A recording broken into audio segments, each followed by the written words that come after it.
நான் பிழைக்க மாட்டேன்னு சொல்லிட்டாங்க அண்ணன் தம்பிலாம். அப்போ வந்து அந்த மலைவாசி போய்ட்டு மருந்து எடுத்து கொடுத்து 1 மணி நேரம் அங்கேயே ரவுண்ட் அடிங்கன்னாரு. ரவுண்ட் அடிச்சோன்னே வாஞ்சி வரும். வாஞ்சி வந்தோடனே அந்த மண்ணில் கருப்பாயிடுன்னு உடம்பெல்லாம் ஃபுல்லாக கருப்பாயிடுச்சு. நான் இருக்கிறேன் கண்ணே, நீ பயப்படாத, நான் இருக்கிறேன் துணை இருக்குன்னு சொன்னார்.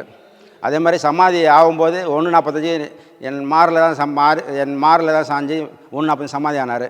அது ரொம்ப மகிழ்ச்சியாக இருக்குது எனக்கு. ஐயா வந்து லாஸ்ட்டாக வந்து இவ்வளோ நம்ம உயிர் காப்பாற்றி லாஸ்ட்டு அவருடைய சமாதி நம்ம மாரில் சாஞ்சி அந்த ஞானசேகர் வீட்டில் இருந்தார். ஞானசேகரும் வாசலில் இருந்தார். அந்த வீட்டுக்கு ஹவுஸ் ஓனரோட வாசலில் தான் இருந்தார். என் பக்கத்தில் ஜெயசீன் ஒருத்தர் இருந்தார், ஜெயச்சந்திரன் ஒருத்தர், மனைவி ஜெயச்சந்திரன்.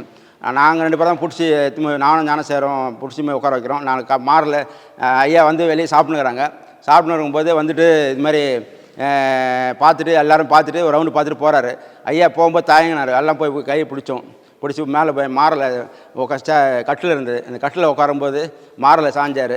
ஐயா சமாதி ஆகப்படுறீங்களா அப்படின்னும். அப்போ அந்த ஞானசேகர் திட்டினார், ஏங்க ஐயா இப்போ இதாண்டு சமாதி ஆகணும். இல்லை ஐயா சமாதி ஆகிற டைம் வந்துடுச்சு, சமாதி ஆகப்படுறாரு அப்படின்னு என்னுடைய கண்ணெதிரே அவர் சமாதி ஆகிறாரு. அது வந்து பெரிய பாக்கியமாக நான் நினைக்கிறேன். குறைந்த விலை, நிறைந்த தரம், தங்கள் தேவைகள் அனைத்தும் ஒரே இடத்தில். ஜெயச்சந்திரன்.